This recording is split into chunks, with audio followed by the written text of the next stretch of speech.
आप देख रहे हैं एकेएस ऑनलाइन क्लासेस। यहाँ आपको क्लास 11th और 12th का फिजिक्स, केमिस्ट्री, मैथ का कंप्लीट एनसीईआरटी तैयारी, बोर्ड एग्जाम स्ट्रेटजी और इम्पोर्टेंट क्वेश्चन बिल्कुल फ्री मिलेंगे। अगर अभी तक चैनल को सब्सक्राइब नहीं किया है तो ज़रूर कीजिए। अब शुरू करते हैं आज का टॉपिक। आज की इस वीडियो में हम लोग देखेंगे multiplication of a vector by a real number. मतलब ये है कि किसी वेक्टर में अगर रियल नंबर से मल्टीप्लाई करते हैं तो क्या होगा। चलिए समझते हैं।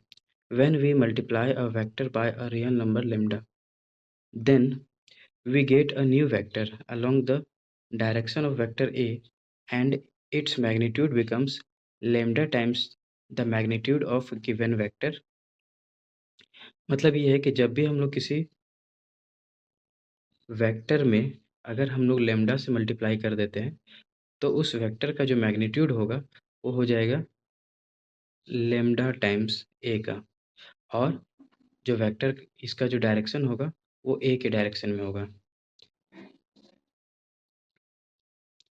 जैसे यहाँ समझते हैं, ये वेक्टर ए है, इसमें हम लोग 3 से मल्टीप्लाई कर रहे हैं तो वो 3a हो गया। मतलब a का जो मैग्नीट्यूड है वो 3 से मल्टीप्लाई किए तो 3 गुना हो गया, और डायरेक्शन जिधर a का था उधर ही है, तो ऐसे। Similarly, if we multiply a vector a with negative real number minus lambda, then we get a vector whose magnitude is lambda times the magnitude of vector A, but direction is opposite to that of vector A। इसी तरह जब हम लोग vector A में multiply करेंगे negative real number से तो ये हो जाएगा इतना, वेक्टर A का लैम्डा टाइम्स हो जाएगा, लेकिन जो डायरेक्शन होगा वो A के अपोजिट डायरेक्शन में होगा। क्लियर है? अब इसको समझते हैं। जैसे A है, इसमें -4 से मल्टीप्लाई किए हैं तो ये -4a हो गया, लेकिन ए का डायरेक्शन इधर था, अब ये डायरेक्शन अपोजिट हो गया। तो जब भी हम लोग किसी नेगेटिव रियल नंबर से मल्टीप्लाई करते हैं तो डायरेक्शन जो होता है वो चेंज हो जाता है।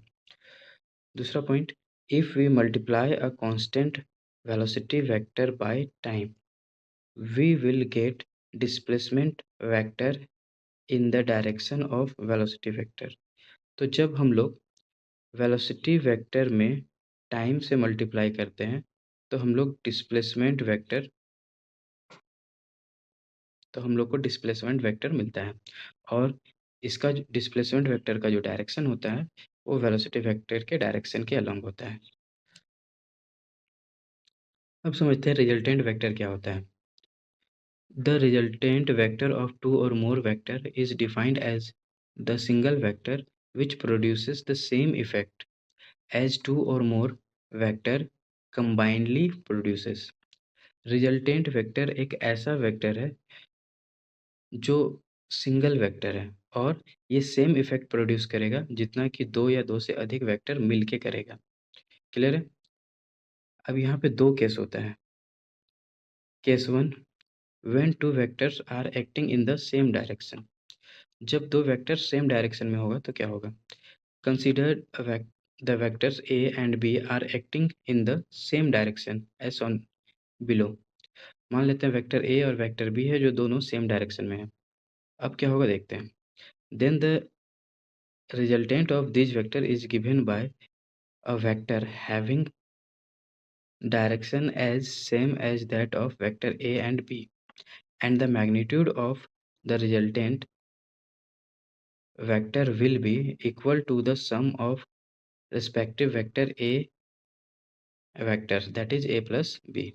मतलब ये है कि जब दो वेक्टर को हम लोग ऐड करेंगे, वेक्टर a और वेक्टर b, तो ये रिजल्टेंट देगा r। अब ये r जो होगा ये दोनों के सम के इक्वल मैग्नीट्यूड देगा, और डायरेक्शन जो होगा वो a और b का जो डायरेक्शन है उधर ही होगा। क्लियर है? अब देखते हैं केस 2। केस 2 क्या है। When two vectors are acting in mutually opposite direction. जब दो वेक्टर अपोजिट डायरेक्शन में होगा तो क्या होगा। अब यहाँ समझते हैं। जैसे मान लीजिए दो वेक्टर है, वेक्टर a और वेक्टर b। अब ये दोनों को ऐड कर रहे हैं, तो ये क्या है, अपोजिट डायरेक्शन में है। तो अपोजिट डायरेक्शन में आएगा, तो इसका जो रिजल्टेंट होगा वो सब्ट्रैक्ट करके होगा, ठीक है? और डायरेक्शन जो होगा वो ए और बी दोनों में जो बड़ा होगा उसके तरफ डायरेक्शन होगा रिजल्टेंट वेक्टर का। जैसे अगर बी बड़ा है ए से तो आर का डायरेक्शन बी के अलोंग होगा। अगर ए बड़ा है बी से तो आर का डायरेक्शन ए के अलोंग होगा। क्लियर है? अब समझते हैं condition for zero resultant vectors. If three vectors acting on a point object at the same time are represented in magnitude and direction by the three sides of a triangle taken in the same order, their resultant is zero. मान लेते हैं तीन vectors किसी एक point object पे same time पे काम कर रहा है और ये तीन वेक्टर्स जो है किसी ट्राइंगल का तीन साइड का मैग्नीट्यूड और डायरेक्शन को रिप्रेजेंट कर रहा है, ठीक है? और तीनों साइड जो है वो सेम ऑर्डर में है, तो उसका रिजल्टेंट जो होगा वो 0 होगा और कहेंगे कि ऑब्जेक्ट जो है वो इक्विलिब्रियम में है। चलिए इसको फिगर से समझते हैं। जैसे 3 वेक्टर है, वेक्टर ए, वेक्टर बी और वेक्टर सी। ये एक्ट कर रहा है एक ऑब्जेक्ट पे सेम टाइम पे और ये रिप्रेजेंट कर रहा है एक ट्राइंगल का 3 साइड ओपी, पीक्यू और ओक्यू, ठीक है? देन क्या होगा देखते हैं। तो जैसे ये वेक्टर ए है, ये ट्राइंगल का ओपी साइड को रिप्रेजेंट कर रहा है। ये वेक्टर बी है, ये ट्राइंगल का पीक्यू साइड को रिप्रेजेंट कर रहा है और ये वेक्टर सी है, जो ट्राइंगल का क्यूओ साइड को रिप्रेजेंट कर रहा है। तीनों का डायरेक्शन सेम ऑर्डर पे है। तो इस कंडीशन में क्या होगा कि जो रिजल्टेंट आएगा वो रिजल्टेंट